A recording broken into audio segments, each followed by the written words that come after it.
శ్రద్ధగా వినండి. ఉమా, ఏడి మన వినాయకుడు ఎందుకు రాడేవి?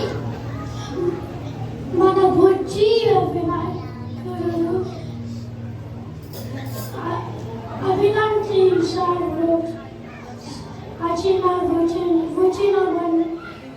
మేమంతా వేచి చూడున్నామేనా?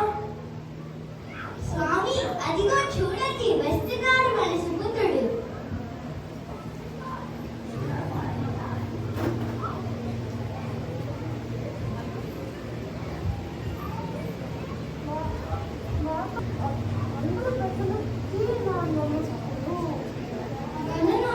నీ తల్లిదండ్రుల పాదాలకి నమస్కరించు.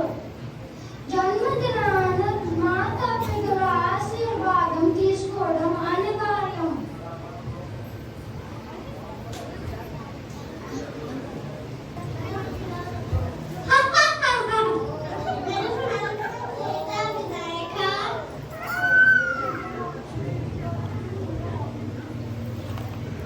చంద్ర, నీ దృష్టి దోషం తగిలి నా కుమారుడు కన్ను మూశాడు. ఇక నుండి ఎవరు నిన్ను చూసినా నిరాప నిందల పాలు అవుతారు. ఇది నా శాపం. క్షమించు నాన్న కాయని. అమ్మా కాత్యాయని, రక్షించు తల్లి. నీ శాపానికి నేను నింద మోస్తున్నాను.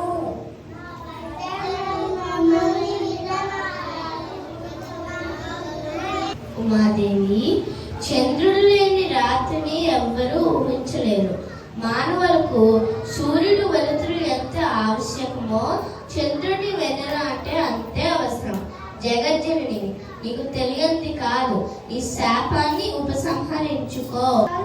జగన్నాథ, నీకు మారని సజీవుని చేస్తాను. ఈ లోకానికి నీ కోపం మంచిది కాదు.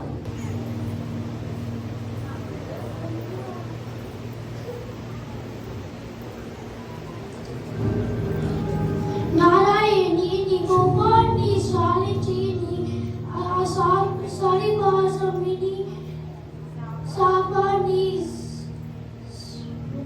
విపసంహరించు. నేను శాపాన్ని వెనక్కి తీసుకోలేను, కానీ శాప ఉపసంహరణ చెబుతాను, వినండి. ఏ రోజు చంద్రుడు వినా